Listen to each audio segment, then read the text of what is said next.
Broadway, it's amazing. I love it. I love it more than anything. And when I'm not doing it, there was a time for 4 years when I didn't do a show, and when I would see the other actors walking to their theaters and their stage doors, I missed it. There's something about that stage door that is like Broadway and walking through and they're not kicking you out. When you go through that stage door to go to work, it's cool. You're like, oh yeah, I'm doing a show today. I'm doing what I love to do. This is great.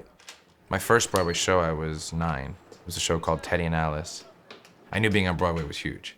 I knew I wanted to do this, and I knew that was as far as you could go, basically.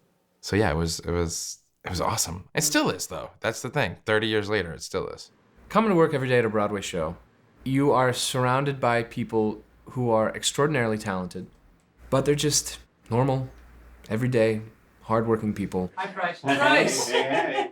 I have a gift for you in honor of the Kansas City Royals. What? It's a Game of Thrones ale. Valor Margulis. Let me say that. We can split it between shows maybe one day or after a Sunday. I don't think I should drink before going on as much. I thought that coming into a Broadway theater every day would be an overwhelming, bells are ringing, confetti flying experience.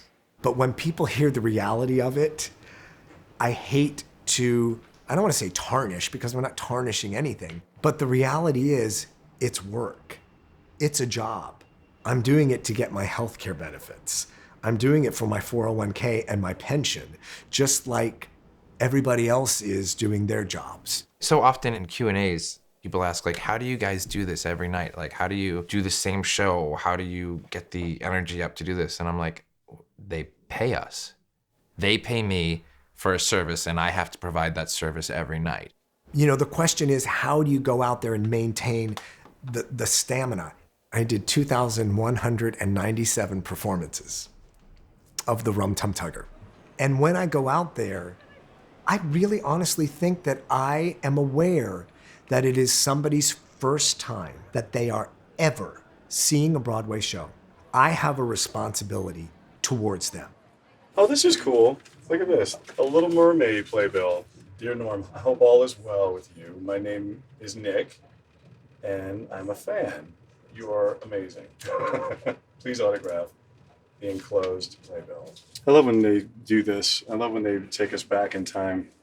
There's a privilege. There's only a small percentage of people who get to work. It would behoove you to respect that job. I mean, it's awesome to be able to, make a living off of theater and what we do. Being able to tell that story every night and have that excitement of being in the theater and being around all those theater professionals and everybody coming together for one goal. That's my life now. It's still really hard, still constantly fighting for work and dealing with rejection, but it's a job that I chose, and it's a job that stems from my love. I am so beyond grateful for every single thing that has happened to me.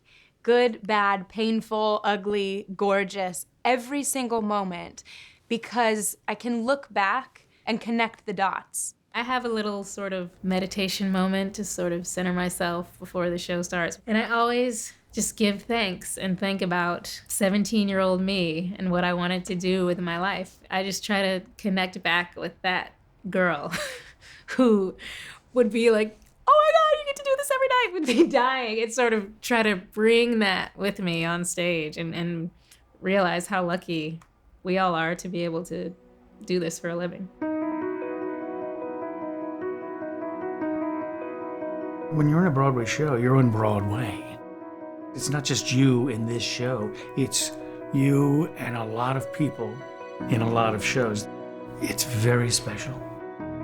The thing that brought me to theater when I was a kid, it was the experience on stage, but it was the community of the actors and technicians and directors and choreographers. It was the community that made me want to stay.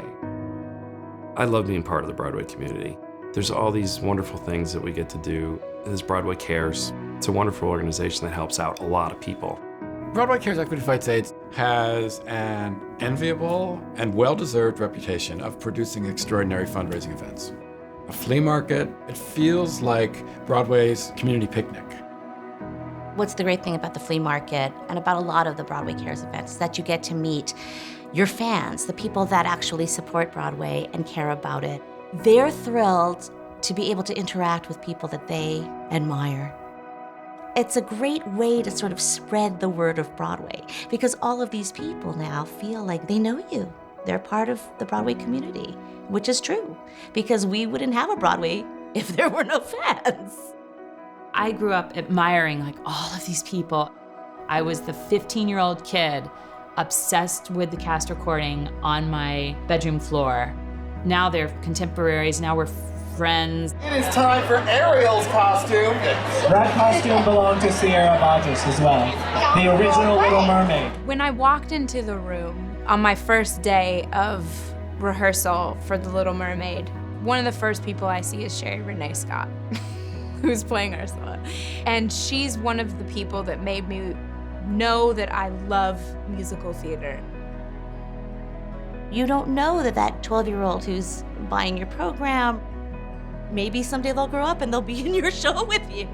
The dreams aren't that far from your grasp, like they actually, things can happen.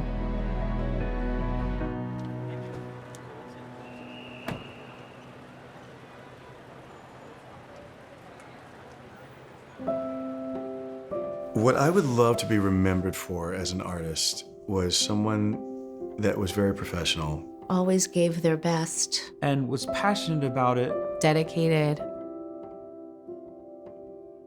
I think I'd like to be remembered as someone who got better. Somebody who behaves with integrity. Someone who is versatile. Someone who could do a lot of different things. Was great at creating characters. I hope it has to do with someone that loves his work. Loves his work. Continued to work because they were good at what they did, but also because of their work ethic. Every time he showed up at work, 110%. He came with a smile on his face. If there was any kind of legacy that I left, it wouldn't be having the lights dimmed on Broadway for my death.